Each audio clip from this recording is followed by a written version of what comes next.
Hello friends and welcome to this new video of orders decoded. तो आज जो हम क्वेश्चन करेंगे 61 से लेकर 120 क्वेश्चंस तक, पार्ट 2 है।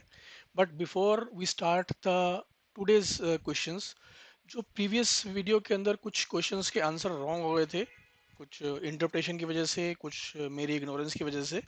तो आप लोगों ने जो फीडबैक दिया है उसके हिसाब से पहले मैंने उन आंसर्स को रिवाइज किया है, पहले वो चेक कर लेते हैं।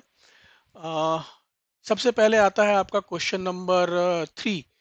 क्वेश्चन नंबर 3 में एक्चुअली मैंने ये थर्ड स्टेटमेंट को इग्नोर कर दिया था। ये स्टेटमेंट भी करेक्ट है, that secretary is the administrative head of the department.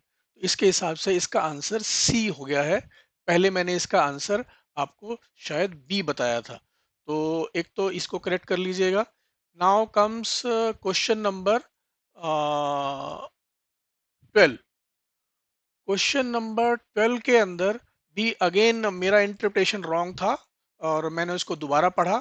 और आप लोगों में से, हालांकि मैंने आइडिया दे दिया था आपको कि इसका आंसर यही बन सकता है मोस्ट प्रोबेबल।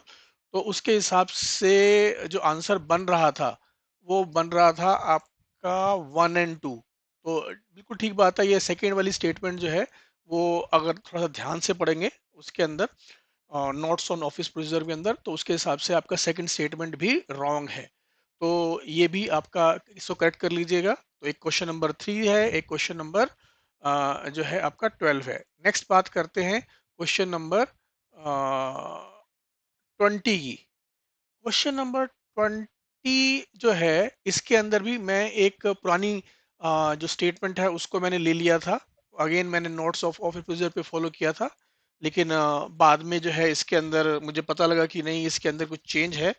आप लोग बिल्कुल करेक्ट हैं कि अभी रिवाइज्ड जो आपकी गाइडलाइंस हैं उसके हिसाब से डिपार्टमेंट रिलेटेड स्टैंडर्ड कमेटी के अंदर टोटल 31 मेंबर होते हैं और 45 मेंबर्स नहीं होते हैं। तो इसके हिसाब से आपकी फर्स्ट स्टेटमेंट जो है वो आपकी रॉन्ग हो गई है।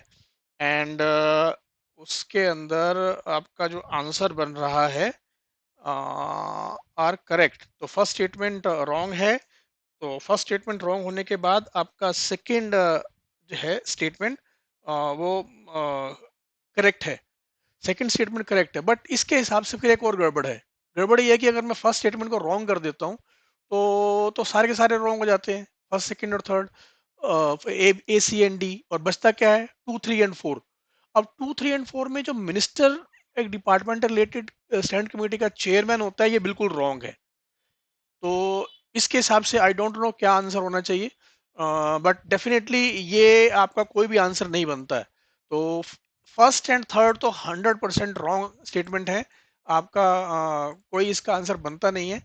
21 के अंदर अगेन जो है आपने बिल्कुल ठीक बोला था कि अगर आप एफ आर जो है 96 को अगर आप देखें तो training in professional and technical subject जो है वो इंक्लूड नहीं है।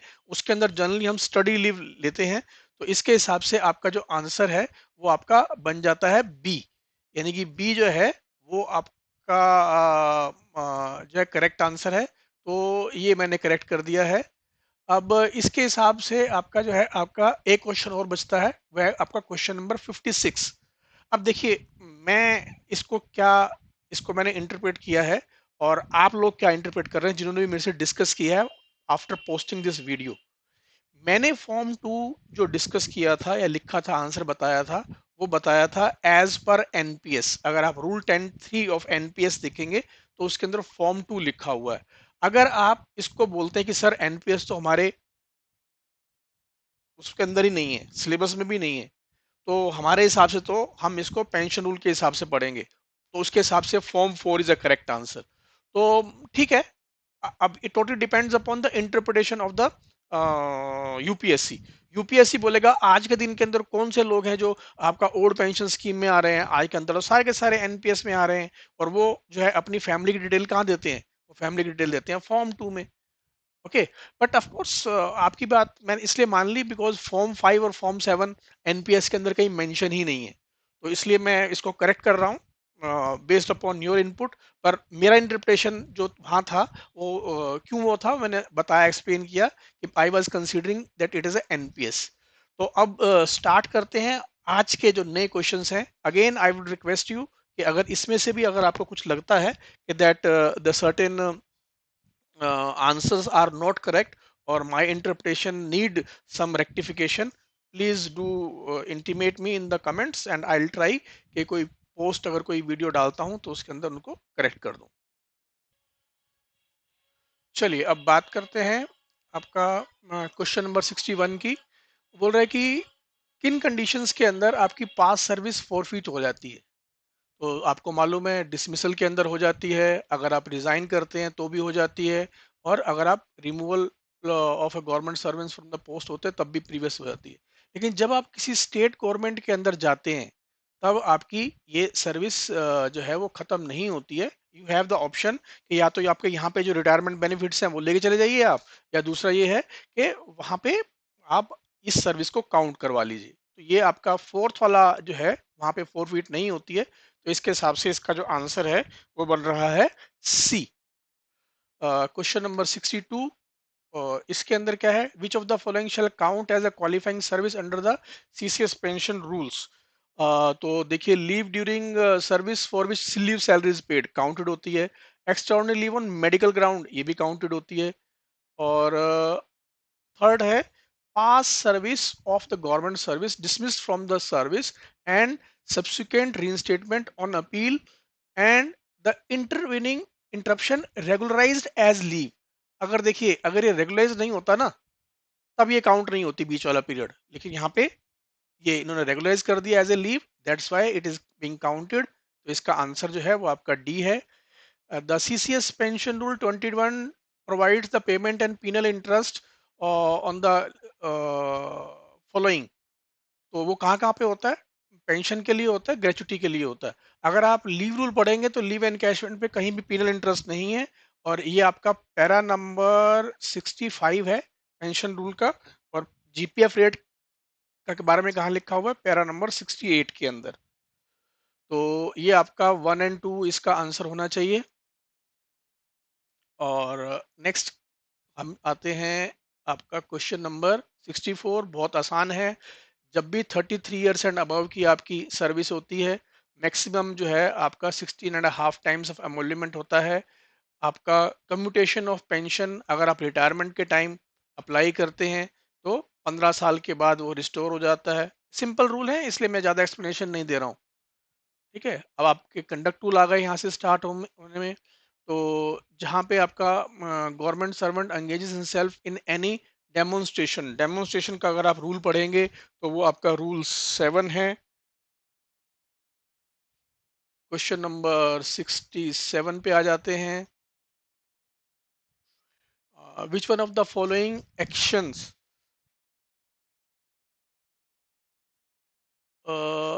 On the government servant under this और पार्टिसिपेट इन पॉलिटिक्स। देखिए कन्वेंसिंग बिल्कुल नहीं कर सकते चाहे आप स्टडी लीव पे हो या ना हो।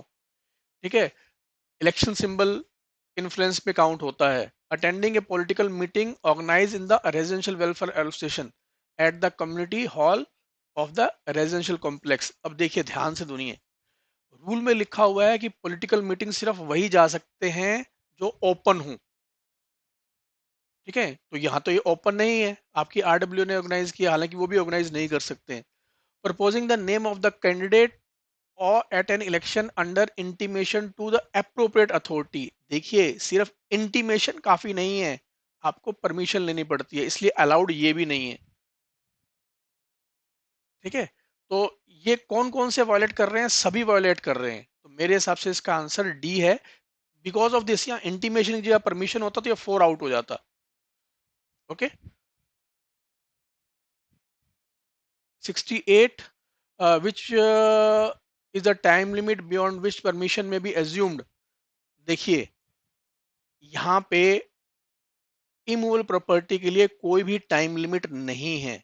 जो वो 30 डेज की लिमिट होती है ना, वो किसी और चीज के लिए है। अब मैं बताऊंगा नहीं, अब दोबारा इसको कंडक्ट टूल में पढ़िएगा कि वो 30 डेज की जो लिमिट होती है वो किस चीज के लिए होती है। ठीक है, वो पार्टिसिपेशन के लिए होती है, बता दिया मैंने आपको। लेकिन किसके पार्टिसिपेशन के लिए होती है वो आप देखिएगा वहां पे कि किसके लिए होती 69, विच one of the following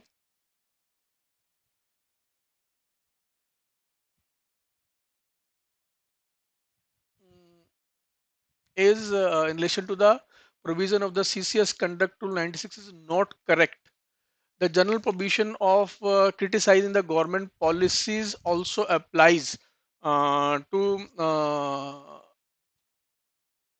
applies to the evidence given by the government servant in a judicially inquiry. ठीक है, जुडिशियल इंक्वायरी के अंदर अगर आप करते हैं तो इसके ऊपर आपका कोई भी प्रोविजन लागू नहीं है। देखिए, आपको वहां पे सच बोलना है।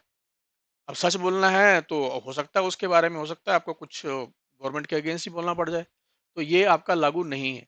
Government servant can express their opinion freely, बिल्कुल कर सकते हैं आप। ठीक है, तो ये तो हो ही नहीं सकता है। इसके ऊपर एक स्पेसिफिक ऑर्डर भी है। ठीक है, the government servant can submit memorandum to their individual capacity in pay commission, बिल्कुल कर सकते हैं आप। No government servant can give evidence any inquiry conducted by any person committee on this without the previous sanction of the government, बिल्कुल ठीक है, तीनों statement correct है, इसलिए फर्स्ट स्टेटमेंट आपकी करेक्ट नहीं है। 70, और उसने यही शायद पूछा है कि नोट करेक्ट। 70 के अंदर the provision of the CCS conduct rule 1964 does not apply to which of the following, तो ऑल इंडिया सर्विस जो है उसके लिए ऊपर एप्लीकेबल नहीं है। बी इसका आंसर है, बहुत सिंपल था। अब हम बात करते हैं next, which one of the following is the prescribed limit for acceptance of gift. अब देखिए, दो चीजें हैं, अब यहाँ पे कुछ लिखा हुआ नहीं है। ठीक है, अगर आप इसको करें कि स्पेशल ओकेजन की जब बात आती है तो स्पेशल ओकेजन के अंदर जो लिमिट है, ग्रुप सी के लिए 7500 है, ग्रुप बी के लिए 15000 है, और ग्रुप ए के लिए 25000 है, तो उसके हिसाब से तो आपका आंसर बनता है ये। ठीक है, और अगर आपका वो सर कहाँ लिखा है यहाँ पे स्पेशल ओकेजन, ठीक है, अगर स्पेशल ओकेजन नहीं लिखा है और उसके हिसाब से अगर आंसर चेक करते हैं तो आंसर बनता है ये 5000, तो ये group A and group B के लिए 5000, and group B and group C के लिए आपका 2000। तो अब इसके अंदर it totally depends upon the interpretation of the DOPT, तो मैंने उसके हिसाब से आपका आंसर सी बताया है। तो अब इसको देख लीजिएगा, इस ग्राउंड के ऊपर चैलेंज मत कीजिएगा अब, क्योंकि ये इट टोटली डिपेंड्स अपॉन कि यूपीएससी इसको कैसे लेता है। 72, which one of the following statement regarding CCS conduct rule is are correct। 72 के अंदर जो है आपका आंसर बनता है, करेक्ट पूछा ना उसने, a government servant cannot be permitted to enroll himself as advocate, कर सकता है एडवोकेट में, इसके ऊपर एक ऑर्डर है, 15 जनवरी 74 का एक ऑर्डर है। प्रैक्टिस नहीं कर सकता, एनरोल कर सकता है अपने आप को। ठीक है, government in rare cases government servant can be permitted, इसके ऊपर भी आपका एक ऑर्डर है 16 अक्टूबर 1958 का। ठीक है, a government servant may join a socio religious organisation for this again, इसके ऊपर भी एक ऑर्डर है, और इस ऑर्डर के अंदर उन्होंने जो है 1988 का जो ऑर्डर है उसके अंदर के लिए है आपका 11 जुलाई 88 का ऑर्डर है, उसमें उन्होंने बोला है कि responsibility will will with the government, और लास्ट वाला जो है उसके ऊपर ऑर्डर जो है वो 8 फेब 66 के अंदर ऑर्डर निकाला था, government servant can not enter into negotiation for this, बिल्कुल कर नहीं सकते हैं।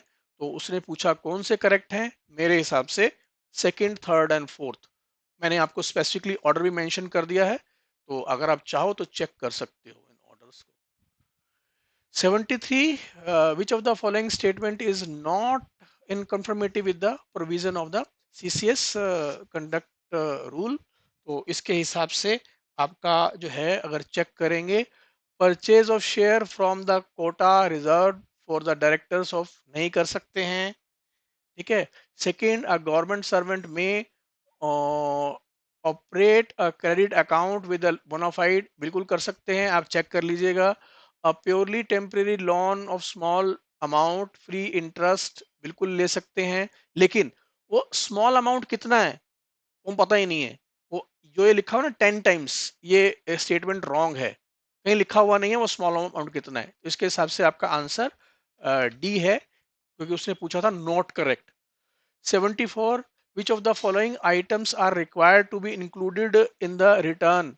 देखिए, ये करेक्ट है, करना होता है, ये करेक्ट है, ये करना होता है, और थर्ड वाला भी करेक्ट है, ये भी करना होता है। अब ये फोर्थ वाला है ना, ये थोड़ा सा कंट्रोवर्शियल है, इसको मैंने डिस्कस किया काफी लोगों के साथ। देखिए, अगर आप सोचो कि इमूवेबल प्रॉपर्टी, या सॉरी मूवेबल प्रॉपर्टी जिनकी वैल्यू 10,000 से कम है, उसमें रूल में लिखा हुआ है कि आपको एज ए लमसम शो करना है। अब एज ए लमसम शो करना है, ठीक है। और यहाँ पे लिखा हुआ है कि 10,000 ईच अगर है, लेस देन 10,000 ईच से अगर कम है, तो उसको शो करना है नहीं करना। अरे भैया, शो तो करना ही है ना, एज ए लमसम शो करना है। ओके, तो उनको कंबाइन करके आप कर सकते हो। तो मेरे हिसाब से इसका आंसर डी है। लेकिन अगर आप बोलो कि नहीं सर, इंडिविजुअली लिखा है, इसका मतलब यह है कि इंडिविजुअली शो करना है, तो इंडिविजुअली शो नहीं करना होता। अगर उसके हिसाब से अगर आप इसको आउट करते हो, तो आपका आंसर डी है। पर मेरी समझ से इसका आंसर 1 2 3 एंड 4 है, बिकॉज जो आइटम जो है मूवेबल प्रॉपर्टी लेस देन 10,000 है, उसको एज ए लमसम शो करना होता है। तो शो करना होता है तो शो तो करना है ना, तो ठीक है, तो इसका मतलब इंक्लूड करना है। इन accordance with the CCS conduct rules 1964, which one of the following items are included in the expression movable property? तो ये आपकी चारों की चारों, रेफ्रिजरेटर भी है, ये भी है, आपका कन्वेंस ये भी है, अनसिक्योर्ड, उसमें सिक्योर्ड एंड अनसिक्योर्ड दोनों लिखा हुआ है, और इंश्योरेंस पॉलिसी जिनका ये, तो ये चारों आपका A B C and D, तो चारों ही आपको शो करने होते हैं।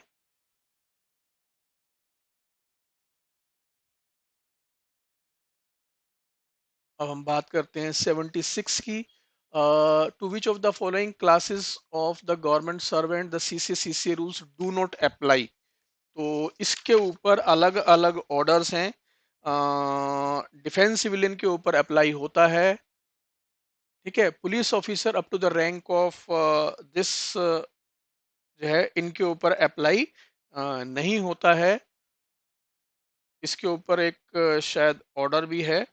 और member of all India service, इनके ऊपर भी अप्लाई नहीं होता है। और द प्रेसिडेंट स्टेट ऑफिसर, इनके ऊपर भी अप्लाई नहीं होता है। इनके लिए जो ऑर्डर है वो आपका 1986 का ऑर्डर है, जहाँ पे ये लिखा हुआ था। और इनके ऊपर जो है वो ऑर्डर 15 दिसंबर 61 का ऑर्डर है। तो इसके हिसाब से आपका आंसर 2 3 एंड 4 हो गया।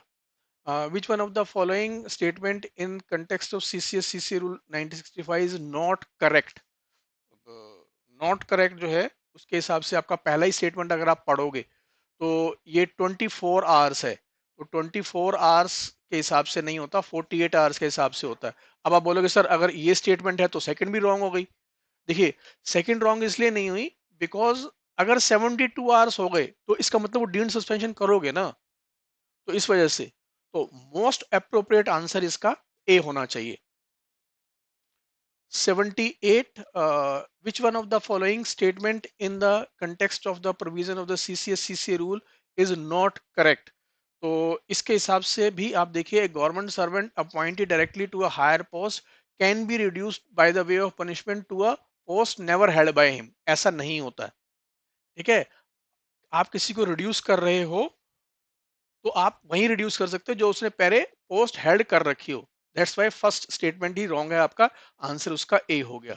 Which one of the following action can be appropriate to be taken in accordance with the CCS-CCA rules 1965 when a government servant facing disciplinary action dies while under the suspension?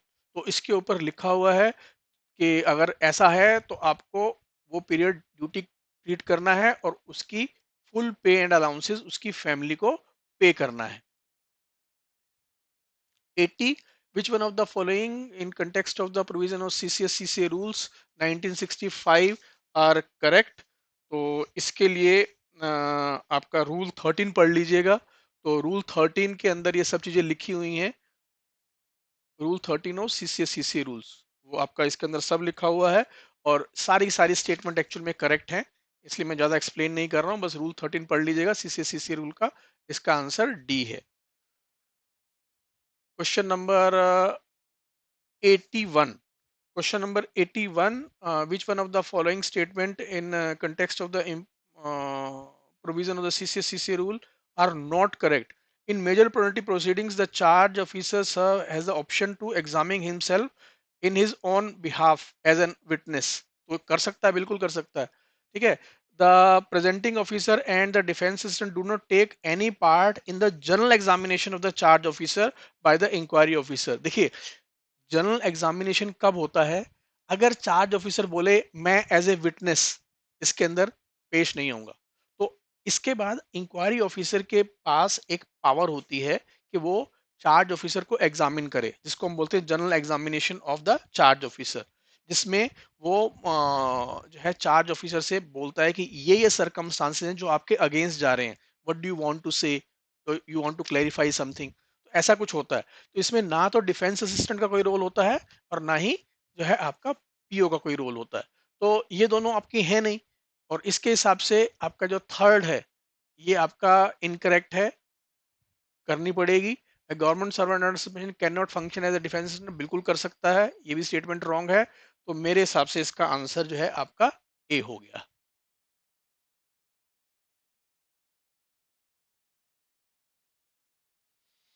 82. Which one of the following statement regarding the disciplinary proceeding in the CCS rule is not correct? तो 82 की हम बात करते हैं। Whenever the Central Vigilance Commission second stage advice is obtained in this case, uh, तो made available to this, ठीक है, dismissal with retrospective effect from the date of suspension of the charge officer is permissible, not permissible। उसने यही not correct पूछा था, इसलिए इसका answer क्या हो गया? बी। देखिए, अगर आंसर्स पहले आ जाता है ना तो फिर मैं बाकी चीज एक्सप्लेन नहीं करता हूँ। Okay, which one of the following statement in relation to the provision of the CCS CCA rules 1965 is not correct? So again इसके बारे में बात करते हैं। व्हेन टू और more government servant complaint against each other, तो उसके लिए कॉमन प्रोसीडिंग्स नहीं होती है, इसके ऊपर पूरी गाइडलाइंस हैं, कॉमन प्रोसीडिंग्स नहीं हो सकती हैं। ठीक है, साइमल्टेनियसली चलेंगी, साथ साथ चल सकती हैं, लेकिन कॉमन प्रोसीडिंग्स पक्का नहीं होती। ठीक है। तो वेयर, तो उसने क्या पूछा था? नॉट पूछा ना। तो okay, where a discipline authority is satisfied that it is impracticable to hold the inquiry in the manner prescribed this.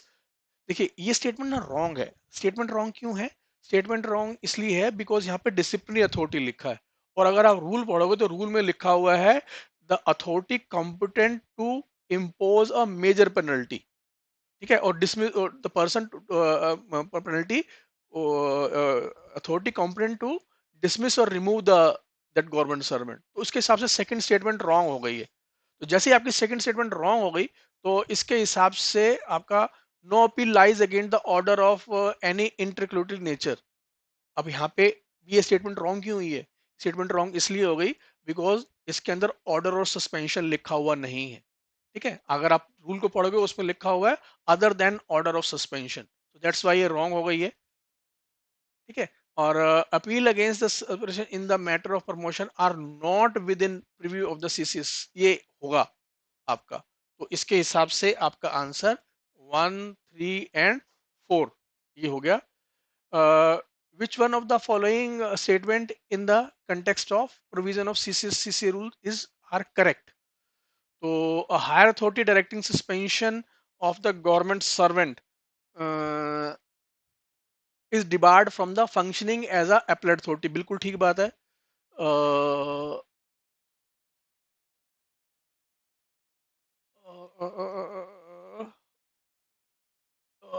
Debarred क्या लिखा हुआ है? Correct, okay.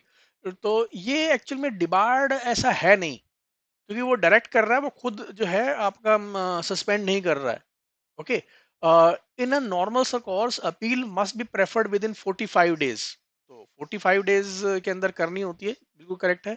The present can at any time इधर ऑन इज ऑन वायलेशन, ये rule 29 के अंदर सारी की सारी एक्सप्लेन है। तो इसके हिसाब से आपका जो सेकंड और थर्ड स्टेटमेंट है वो करेक्ट है, इसलिए इसका आंसर जो है वो आपका बी हो गया है।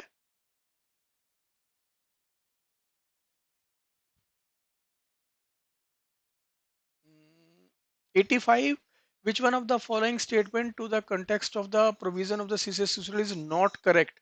Withholding of increment is a minor penalty, correct है। ठीक है। Withholding of promotion is not a major penalty, ये भी करेक्ट है। Removal from service is not a disqualification for future employment under the government, बिल्कुल ठीक है ये भी। Withholding of increment of government servant for his failure to pass the prescribed department exam is a minor penalty, ये wrong है। उसने not correct ही पूछा था, तो डी इसका आंसर है, रॉन्ग है। 86 ये लीव रूल का क्वेश्चन है आपका, और इसके अंदर पहला ऑप्शन ही करेक्ट है। मैं एक्सप्लेन नहीं करूंगा, लेकिन उसके अंदर पहला ऑप्शन ही करेक्ट है, आप जाके लीव रूल्स में देख सकते हो। Which one of the following statement in context of CCS leave rules 1972 are not correct? The leave granted as leave prepare to retirement may include extra ordinary leave, नहीं हो सकती है। एक्स्ट्रा ऑर्डिनरी लीव नहीं include हो सकती है, ये not correct है आपका। For the purpose of encashment of leave, the shortfall of the earned leave may be made up by commutation. Commutation नहीं होता है, ठीक है, उसको एज ए हाफ लीव ही करना होता है, कम्यूटेशन नहीं होता है उसका। The overall limit of the encashment earn leave plus half days 300, ये करेक्ट है। तो उसने पूछा था नॉट करेक्ट, तो first and second are not correct. Answer क्या हो गया इसका? ए हो गया।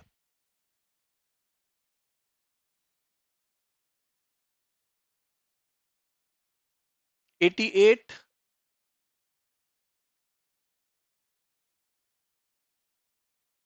88 है, consider the following statement regarding the half pay leave. HPL shall be granted only on medical ground, wrong है। which while affording the credit of HPL fraction of day should be ignored, no।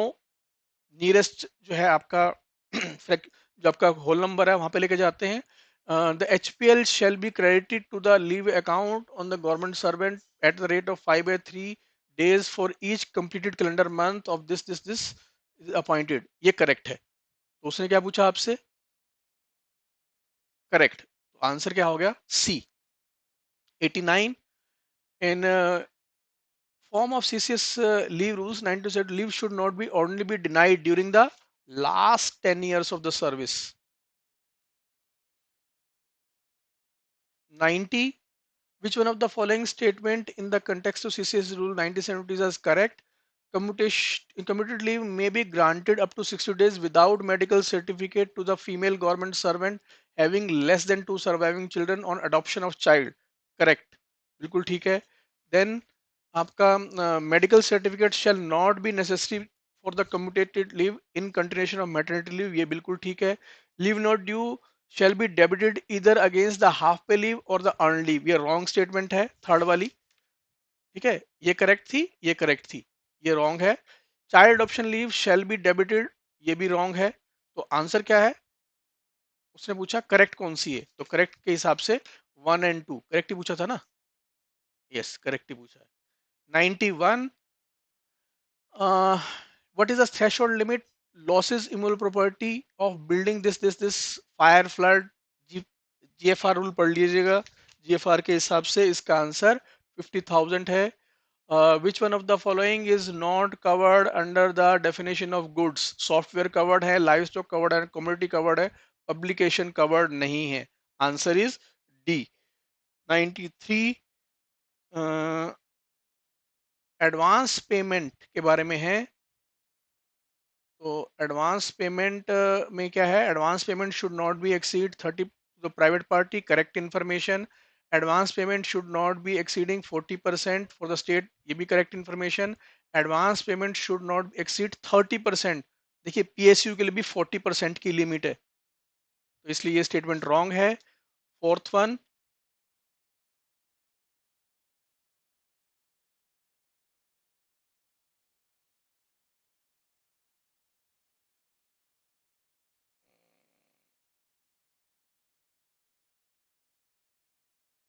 Fourth one,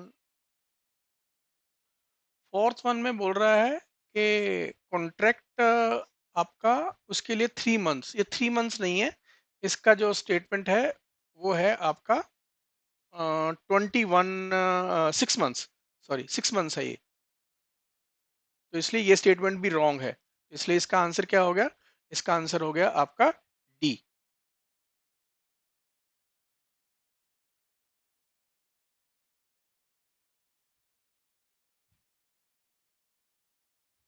अब 94 की बात करते हैं। तो यहाँ पे विच one of the following is the monetary limit for purchase of goods other than the automobiles through the supplier having the lowest price? L1 के लिए 25,000 टू दिस 95। इसके लिए आपका अगेन जीएफआर पढ़ लीजिए, बिल्कुल सिंपल है। ए आंसर है 95 का। Next comes your 96। अब ये भी देखो, यहाँ पे भी ना गड़बड़ है। गड़बड़ इन द सेंस उन्होंने रेंज नहीं दे रखा। बिड सिक्योरिटी एक्चुअली में 2% टू 5% होती है, तो मिनिमम 2% कर सकते हैं, तो 2% इसका आंसर होना चाहिए। ये आपका रूल नंबर 97 जो है वो आपका रूल नंबर 25 है। 225 के अंदर लिखा हुआ है इसका, इसको बोलते हैं कॉस्ट प्लस कॉन्ट्रैक्ट। ठीक है, जहाँ पे आपको कॉस्ट वो होती है। ठीक है, और अगर सपोज करिए आपका कोई अनफोर्सीन एक्सपेंडिचर आ गया और तब तक आपका डिमांड ऑफ सप्लीमेंट्री डिमांड भी नहीं कर सकते हैं, तो आपको कंटीजेंसी फंड से ही लेना होता है। 98। अब हम बात करते हैं 99 की। Consider the following statement regarding the contract management. All the contract this, ये आपका फर्स्ट स्टेटमेंट आपकी करेक्ट है। और second statement, the item of contract must be precise defined, बिल्कुल ठीक है। ठीक है, थर्ड वाला भी करेक्ट है। फोर्थ वाले के अंदर क्या है, एक्चुअल में 2 वीक्स लिखा हुआ है ना, ये 2 वीक्स नहीं है। इसकी जगह क्या लिखा हुआ है वहाँ पे? 21 डेज लिखा हुआ है। That's why fourth statement wrong हो गई। तो इसके हिसाब से आपका आंसर क्या हो गया? ए हो गया। बाकी सारी स्टेटमेंट करेक्ट हैं, इसलिए मैं ज़्यादा एक्सप्लेन नहीं कर रहा हूँ। आप सिंपल 225 जो है पढ़ लीजिएगा, रूल नंबर 225, उसमें सब लिखा हुआ है। ठीक है, मैं फिर लिख देता हूँ यहाँ पे, रूल 225 को उठाया है मैंने। ठीक है, और जो रॉन्ग वहाँ पे 21 डेज लिखा हुआ है वो 225(6) है। ठीक है, उसमें देख लीजिएगा। 100, which one of the following department is vested with the power of grant of government guarantees? Economic affairs, A answer है इसका। 101, as per the government of India guidelines, department minimum जो है वो 6 मंथ्स का होता है।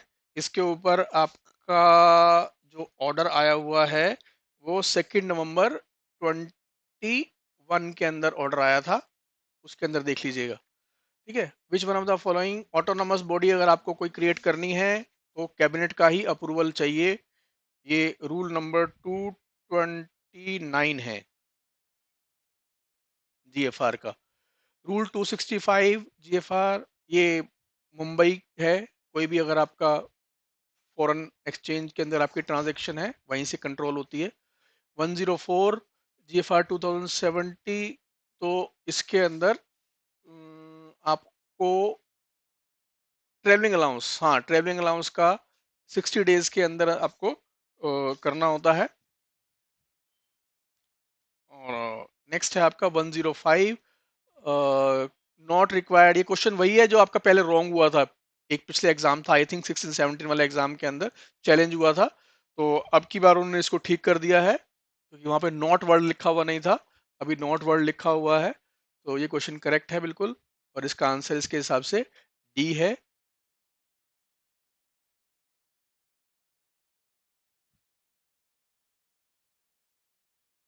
बस फाइनल फेज में चलते हैं।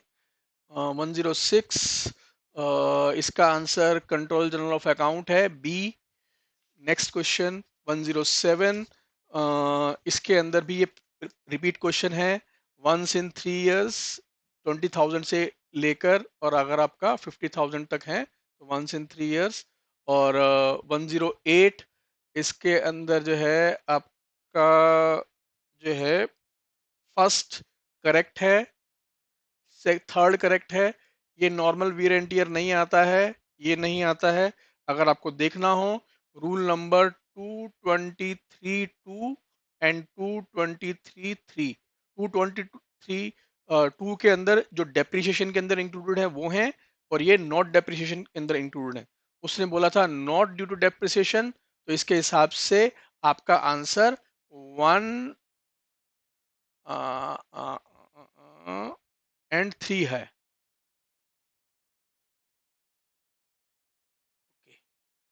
109, आपको प्रिक्योरमेंट प्लान 30 डेज के अंदर अंदर डालना होता है। 110, विच वन ऑफ द फॉलोइंग, ये थोड़ा सा ना ट्रिकी सा क्वेश्चन था, और इसको मैंने गैस किया, मुझे कोई डॉक्यूमेंट नहीं मिला।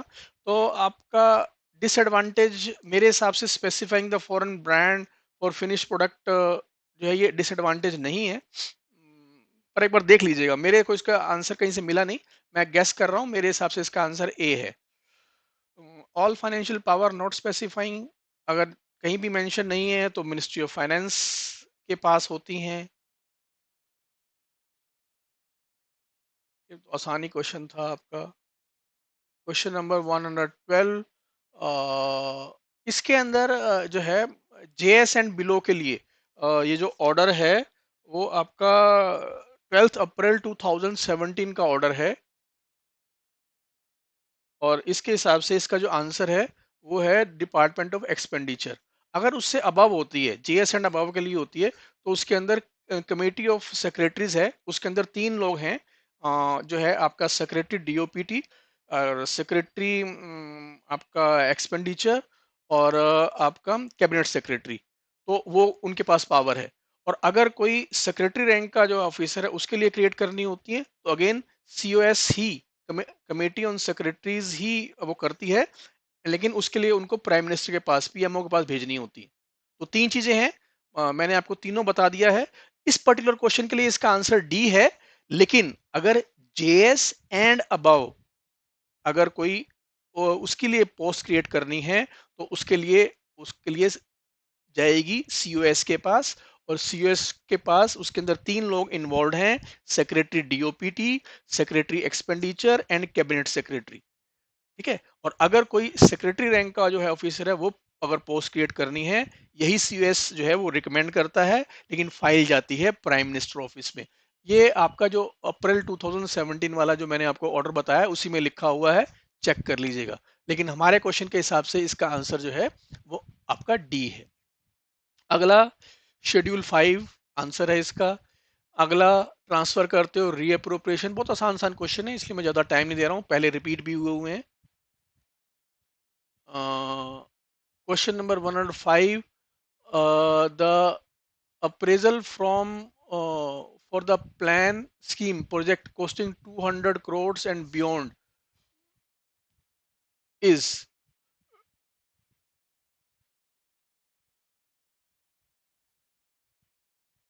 तो इसका 115 के लिए जो है 200 crores एंड अबव का जो आपका आंसर है वो पब्लिक इन्वेस्टमेंट बोर्ड है।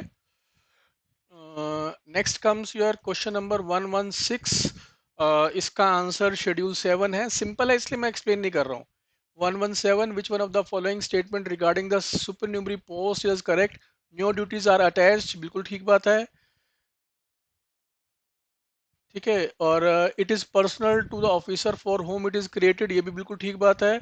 Officiating arrangement can be made, नहीं, कोई ऑफिशिएटिंग नहीं होता। It can be created for indefinite, ये भी करेक्ट नहीं है, तो इसका आंसर क्या हो गया, सी हो गया। 118, the authority for the approval of the original cost estimate product of 50 crores, तो 50 crores जो है उसके लिए आपका जो सेक्रेटरी साहब हैं एडमिनिस्ट्रेटिव मिनिस्ट्री के, उनके पास पावर है। और अब हम फाइनल 2 क्वेश्चन की बात करते हैं। 119, consider the following statement regarding the LTC advance, तो इसके लिए फर्स्ट जो है स्टेटमेंट जो है वो आपकी करेक्ट है। ठीक है, सेकंड स्टेटमेंट इनकरेक्ट इसलिए क्योंकि यहाँ पे एडवांस इन फुल लिखा है, वहाँ पे एडवांस इन जो है 50% आपको रिटर्न करना होता है। ठीक है, थर्ड जो है वो आपका है advances to the temporary surety देनी पड़ती है, बिल्कुल ठीक है। Advance should invariably be preferred within 1 month of the completion of the return journey irrespective of the fact whether and advance was taken, ये रॉन्ग स्टेटमेंट है, तो इसके हिसाब से आपका आंसर जो है वो 1 और 3 है। ठीक है। अब कुछ लोग बोलेंगे कि सर फर्स्ट स्टेटमेंट भी रॉन्ग है, फर्स्ट स्टेटमेंट में इन ऑल केसेस लिखा हुआ है। देखिए, अगर आप उसको भी रॉन्ग मान लेते हो ना, तो सेकंड आपका थर्ड के अंदर आंसर है ही नहीं, लिखा हुआ ही नहीं है कि ओनली 3 इज करेक्ट। ठीक है। ऑफ कोर्स फर्स्ट स्टेटमेंट के अंदर भी कुछ डाउट है, बट मैं मोस्ट क्लोज आंसर जो है उसको टिक कर रहा हूँ, 1 और 3। Okay, final question. तो फाइनल क्वेश्चन के अंदर भी आपका जो अगेन इसके अंदर अगर आप देखोगे तो रॉन्ग है। ये आपका जो फिफ्थ है इसके अंदर 45 डेज नहीं है, वो 30 डेज है। ठीक है। अगर आप डॉक्यूमेंट चेक करोगे तो डॉक्यूमेंट्स के अंदर एक जगह 30 डेज लिखा हुआ है, एक जगह 45 डेज लिखा हुआ है। ओके, तो मैं उसको जहाँ 30 डेज लिखा हुआ है उसको करेक्ट स्टेटमेंट मान रहा हूँ। इनफैक्ट आपका जो अर्बन अफेयर्स की जो वेबसाइट है उसके अंदर ही दो डिफरेंट डॉक्यूमेंट्स के अंदर डिफरेंट स्टेटमेंट है, तो मेरे हिसाब से इसका आंसर डी है। बाकी सारी की सारी स्टेटमेंट जो है वो करेक्ट है, जो मैंने चेक किया है। ठीक है, उसने नोट करेक्ट पूछा था, तो इसके हिसाब से इसका आपका आंसर जो है वो आपका मैंने डी लगाया है। तो ये आपका अभी तक का जो क्वेश्चंस हैं वो मैंने आपको सारे के सारे बता दिए हैं। कोई अगेन फिर बोल रहा हूँ कि अगर कहीं डाउट लग रहा है या कुछ आपको लग रहा है कि इसके अंदर करेक्शन की जरूरत है, please let me know in your comments. And this was your video, and thank you very much.